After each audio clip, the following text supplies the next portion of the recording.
Om Swastiastu.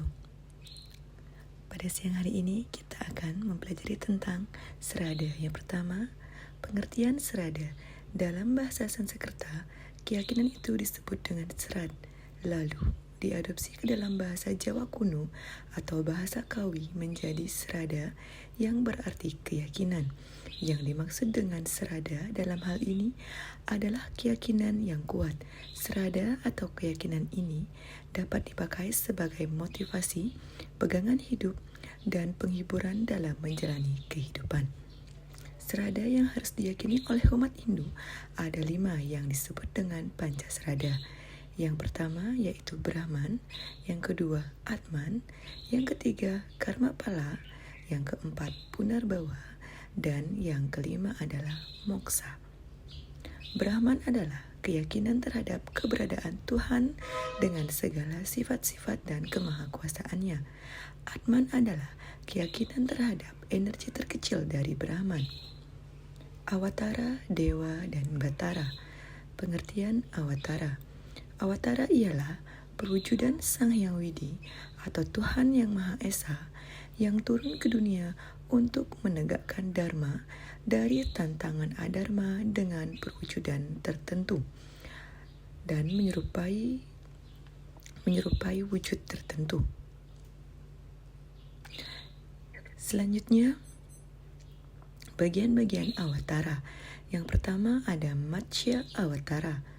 Matsya Awatara ialah perwujudan ikan yang maha besar yang muncul pada zaman Satya Yuga bertujuan untuk menyelamatkan benih manusia yang pada saat itu terancam kepunahan.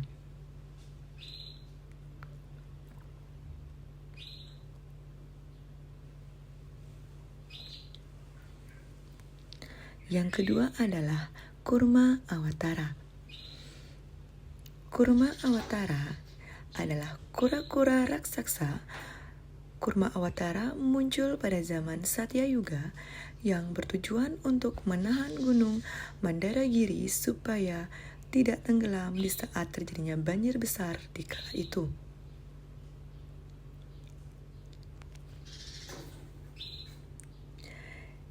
Yang selanjutnya adalah Varaha Awatara.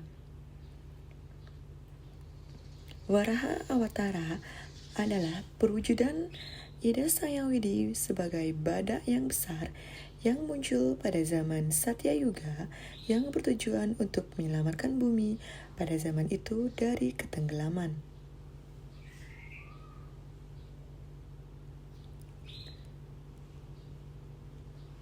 Yang keempat adalah Narasimha Awatara.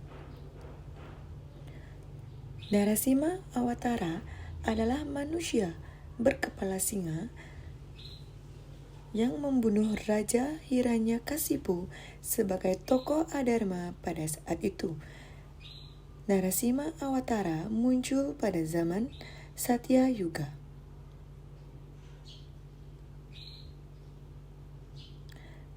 Selanjutnya ada Wamana Awatara.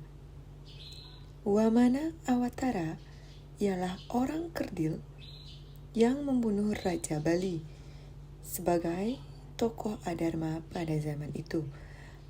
Wamana Awatara muncul pada zaman Treta Yuga.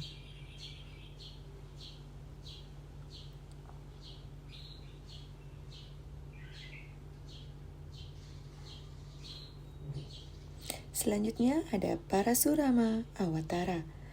Parasurama Awatara ialah perwujudan Sang Hyang Widiwasa sebagai pandita yang selalu membawa kapak, memberikan kesadaran kepada kesatria untuk mengendalikan dharma atau kepemimpinan dengan sebaik-baiknya. Parasurama Awatara muncul pada zaman Treta Yuga. Selanjutnya ada Rama Awatara. Rama Awatara merupakan perwujudan ide Sang Hyang Widi sebagai putra dari Prabu Dasarata yang hadir guna membela adharma. Yang dipimpin oleh Rawana yang pasukannya dibasmi oleh Rama Awatara. Rama Awatara muncul pada zaman Treta Yuga. Selanjutnya, yang ke-8 adalah Krishna Awatara. Krishna Awatara merupakan putra dari Prabu Vasudeva dengan Dewi Dewaki. Ia menghancurkan Raja Kangsa dan Jarasandha yang termasuk golongan Adharma pada saat itu. Krishna Awatara juga berpengaruh besar dalam terjadinya Perang Bharata Yuga. Krishna Awatara muncul pada zaman Dwipara Yuga. Selanjutnya yang ke-9 adalah Buddha Awatara. Buddha Awatara merupakan putra Prabu Sudodana dengan Dewi Maya yang bertugas menyadarkan manusia agar terbebas dari penderitaan melalui jalan tengah di antara ke-8 cakra atau putaran kehidupan. Buddha Awatara muncul pada zaman Kali Yuga. Dan yang terakhir adalah Kalki Awatara. Kalki Awatara atau Awatara yang ke-10 menurut keyakinan agama Hindu, beliau akan datang nanti pada akhir zaman Kali Yuga bila Adharma sudah benar-benar merajalela. Jadi Kalki Awatara ini belum pernah muncul ke dunia dan akan muncul pada saat akhir zaman Kali Yuga.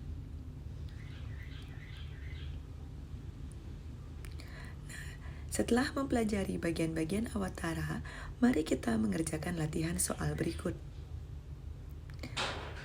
Selamat mengerjakan.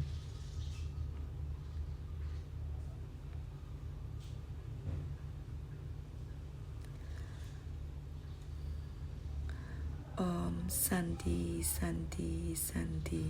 Om